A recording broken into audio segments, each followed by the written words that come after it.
आज हम आपको पर्यावरण भाग 4 बताएंगे। हमने पहली वीडियो में बताया था पर्यावरण से संबंधित कुछ अवधारणाएं।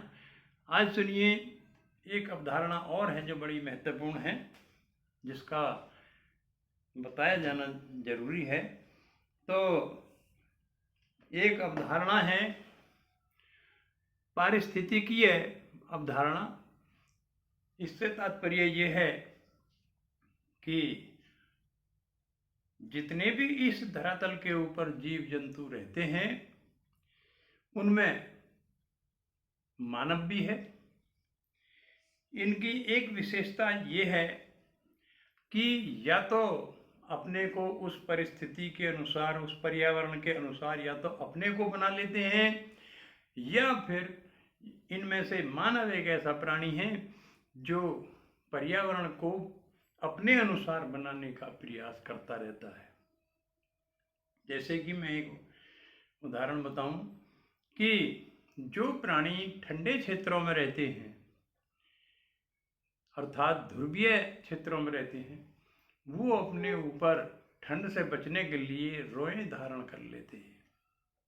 और जो जीव भूमध्य रेखा की तरफ रहते हैं, वो उधर गर्मी पड़ती है तो गर्मी से बचने के लिए अपने ऊपर से रोएं हटा देते हैं। ठीक इसी तरह से मानव है, आदमी है, तो अगर आदमी ठंडे क्षेत्रों में रहता है तो ज़्यादा वस्त्र धारण कर लेता है, और यदि गर्म क्षेत्रों में रहता है तो अपने ऊपर से वस्त्रों को हटा देता है और हल्के वस्त्र धारण कर लेता है। इस तरह से पर्यावरण के अनुसार अपने को बना लेता है।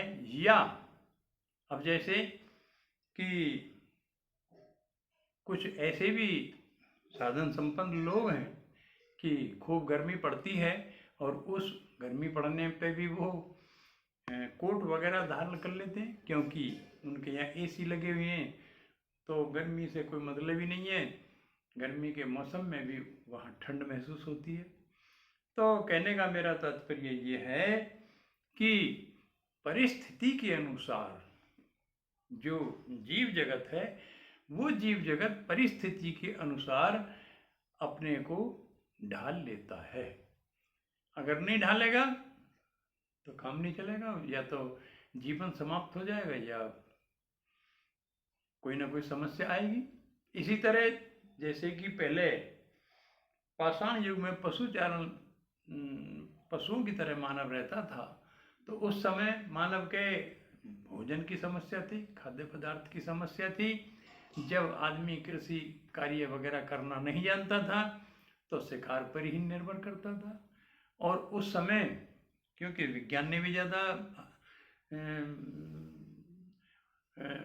उन्नति नहीं की थी, जब तक ज़्यादा वैज्ञानिक जो शस्त्र वगैरह हैं उनका भी आविष्कार नहीं हुआ था, तो ऐसी स्थिति में आदमी पत्थर या लकड़ी के डंडे वगैरह से ही शिकार आदि करके अपने जीवन यापन करता था, अपने भोजन का प्रबंध करता था। तो कहने का मेरा तात्पर्य ये है कि परिस्थिति के अनुसार जो जीव जगत है वो अपने को बना लेता है, उसी के अनुसार। इसी को कहते हैं पारिस्थितिक अवधारणा, मतलब परिस्थिति के अनुसार अपने को बना लेना ही पारिस्थितिक अवधारणा है। अब कुछ विद्वानों के अनुसार इसके संबंध में सुनिए। अमेरिका की एक प्रसिद्ध भूगोलवेत्ता थी मिस सैम्पल। उसके अनुसार मानव अपने पर्यावरण की उत्पत्ति है। वो कहती हैं कि जो पर्यावरण है उसकी उत्पत्ति मानव ही करता है। एक दूसरे विद्वान है चार्ल्स डार्विन। उनके अनुसार मानव अपने पर्यावरण में संघर्ष करके वर्तमान स्वरूप में पहुंचा है। ये तो बात सही है कि मानव ने बहुत संघर्ष किया है। जब पहले जंगली पशु थे, आदमी के पास ऐसे हथियारों का आविष्कार हुआ नहीं था, उस समय जंगली जानवरों से मानव जाति को बचना बड़ा मुश्किल काम था, क्योंकि शेर वगैरह, चीते वगैरह पेड़ों पे भी चढ़ जाते हैं। मानव पेड़ों पे अपना मकान, क्या पेड़ों पे इस तरह का इंतजाम करके अपने रहने का प्रबंध करता था, ताकि पशुओं से, जंगली हिंसक जानवरों से बचाव किया जा सके। तो उसके लिए पेड़ों पे अपने बच्चों को के लिए, रहने के लिए, सोने आदि के लिए ऐसी व्यवस्था करते थे। और उसके बाद जो बड़े मतलब शक्तिशाली पुरुष होते थे, वो अपने हाथ में पत्थर, डंडा वगैरह लेकर के जो हिंसक पशु हैं उनसे मुकाबला करते थे। इस तरह से मानव जाति ने शुरू में, जब कभी मानव इस पृथ्वी पर आया होगा, उस समय मानव ने बड़े बड़े संघर्ष करके अपनी मनुष्य जाति को हिंसक पशुओं से बचाया है। तो इसी तरह से ये विद्वान लोग भी कहते हैं कि मानव ने अपने अनुसार पर्यावरण का निर्माण किया है। तो इस तरह से ये इस अवधारणा की बात मैंने बताई। अब सुनिए, प्रथम पृथ्वी शिखर सम्मेलन 1992 में घोषित एजेंडा 21 मतलब 21 रियो घोषणा में सतत विकास के प्रति पूर्ण समर्थन व्यक्त किया गया तथा 2012 में रियो 20 सम्मेलन के घोषणा पत्र का शीर्षक द फ्यूचर वी वांट था। इस सम्मेलन में भारत में हरित अर्थव्यवस्था को प्रोत्साहित करने की आवश्यकता पर बल दिया गया था। इसी तरह स्थायी विकास, प्राकृतिक संसाधनों के उपयोग के संदर्भ में अंतर पीढ़ीगत संवेदनशीलता की घटना है। इसी तरह सुनिए कुछ महत्वपूर्ण तथ्य। जैव संसाधन तथा सतत विकास संसाधन, इम्फाल मणिपुर में इसका एक कार्यालय है। जैव संसाधन से संबंधित मणिपुर भारत में ही है, इम्फाल में। इसी तरह सतत विकास के 4 मानक हैं: अंतर पीढ़ीगत समता, अंतरा पीढ़ीगत समता तथा लैंगिक असमानता एवं वहन क्षमता। इसी तरह नवीकरणीय प्रतिस्पर्धापन, अंतर्निर्भरता, अनुकूलनशीलता एवं संस्थागत प्रतिबद्धता सतत विकास के मूलभूत विचार हैं तथा सौर ऊर्जा पृथ्वी पर सभी जीवधारियों के लिए प्रत्यक्ष एवं अप्रत्यक्ष रूप में ऊर्जा का स्रोत है। कहने का मतलब ये जो सूर्य है ये जीवनदाता है। यदि सूर्य न होता तो भी पृथ्वी पर जीवन नहीं होता। जो वनस्पति है, जीव जंतु हैं, उनमें जो ऊर्जा है वो सब सूर्य के द्वारा प्रदान की गई है। जैसे सूर्य की ऊर्जा से पेड़ पौधे वगैरह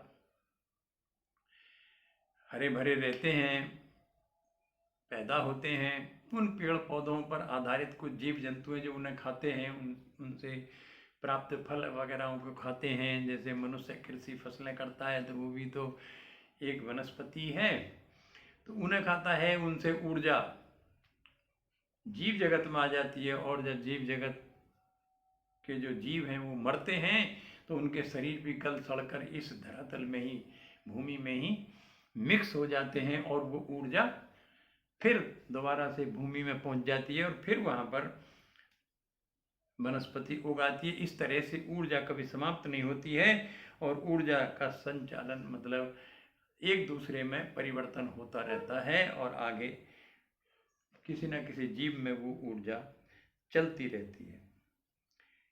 तो इस तरह अब ऊर्जा के गैर पारंपरिक एवं नवीकरणीय स्रोतों का प्रयोग, स्वच्छ ईंधन, पर्यावरण हितैषी तकनीकी, पारिस्थितिकी संरक्षण, जनसंख्या वृद्धि पर नियंत्रण, स्थानीय, राष्ट्रीय एवं अंतर्राष्ट्रीय शासन की मजबूती आदि सतत विकास की को प्राप्त करने की प्रमुख रणनीतियां हैं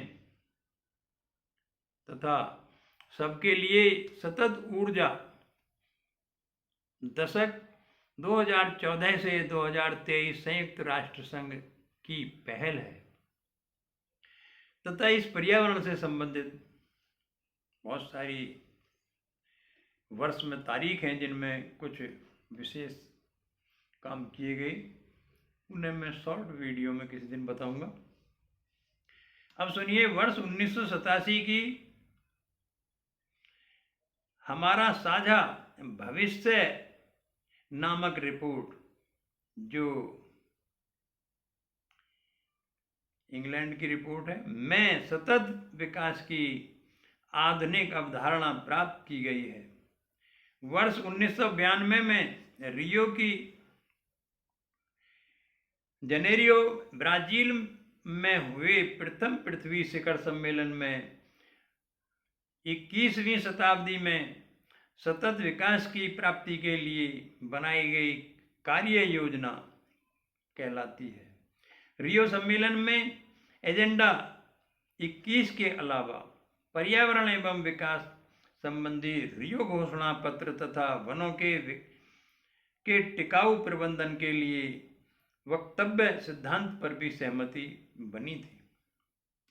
रियो 10 जोहान्सबर्ग सम्मेलन पृथ्वी सम्मेलन 2002 में एजेंडा 21 के क्रियान्वयन का लक्ष्य दोहराने के साथ ही सहस्त्राणी विकास लक्ष्य MDG को लागू करने का लक्ष्य भी निर्धारित किया गया।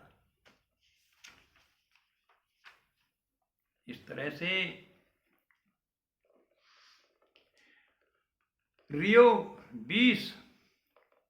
ब्राजील 2012 में मुख्यतः 3 तथ्यों पर बल दिया गया: गरीबी में कमी लाना, स्वच्छ ऊर्जा एवं सतत विकास करना। क्योंकि संसार में गरीबी बहुत है, तो ये भी प्रयास किया गया कि भाई गरीबी में कमी आनी चाहिए। रियो 20 में सतत विकास के संबंध में 7 क्षेत्रकों का चयन किया गया। अब सुनिए द फ्यूचर वी वांट। रियो 20 सम्मेलन का संपूर्ण दस्तावेज है। इससे सतत विकास लक्ष्यों SDG को सहस्त्राणी विकास लक्ष्य की समाप्ति के साथ लागू करने की बात कही गई है। 71वें संयुक्त राष्ट्र शिखर सम्मेलन न्यूयॉर्क में 2015 में के स्थान पर SDG 2030 को लागू किया गया, मतलब 2030 तक का इसका लक्ष्य रखा गया। प्रथम विश्व पर्यावरण दिवस 1973 में बनाया गया। विश्व पर्यावरण दिवस 5 जून को मनाया जाता है। पर्यावरण संरक्षण के लिए 3 आर्मी प्रोग्राम की शुरुआत ऑस्ट्रेलिया में की गई थी। पर्यावरण प्राकृतिक कृषि के अन्वेषण है। विश्व मौसम विज्ञान अभी समय 23 मार्च 1950 को लागू हुआ तथा जलवायु का सही सूचकांक प्राकृतिक वनस्पति है। मैंने पहले बताया था कि किसी भी स्थान की वनस्पति को देखकर हम ये जान सकते हैं कि वहाँ किस प्रकार की जलवायु है। वनस्पति पर्यावरण का एक अहम स्रोत है। मैंने एक वीडियो में बताया था कि जैसा कि लोग कहते हैं कि चंद्रमा पर जीवन है, तो मैंने ये बताया था जीवन वहीं हो सकता है जहां वनस्पति होगी, क्योंकि खाद्य श्रृंखला में ये स्पष्ट है कि सूर्य से प्राप्त ऊर्जा से वनस्पति पैदा होती है और वनस्पति को खाकर जो जीव जगत है वो जीवित रहता है। तो कहने का मतलब ये है कि जीवन जब भी संभव है जब वहाँ पर वनस्पति हो, और वनस्पति जब संभव है जब वहाँ पर पानी हो, वहाँ की जलवायु इस तरह की हो कि कभी ना कभी वहाँ की वनस्पति को पानी की प्राप्ति जरूर हो जाती हो, अन्यथा वनस्पति होने की नहीं है। तो कुछ लोग कहते हैं कि चंद्रमा पे एलियन हैं, कहीं कुछ कहते हैं, कहीं कुछ कहते हैं। ऐसा होना संभव नहीं है। यहाँ पर मैं एक बात और बताऊं, जैसे कि मंगल ग्रह है, यदि जीवन मंगल ग्रह पर या चंद्रमा पर अगर जीवन होना संभव है भी तो केवल भूमध्य, उनके जो भूमध्य रेखीय स्थान हैं वहाँ पर जीवन हो सकता है, अन्यथा दूसरे ध्रुवों की तरफ जीवन होना संभव बिल्कुल भी नहीं है। धन्यवाद।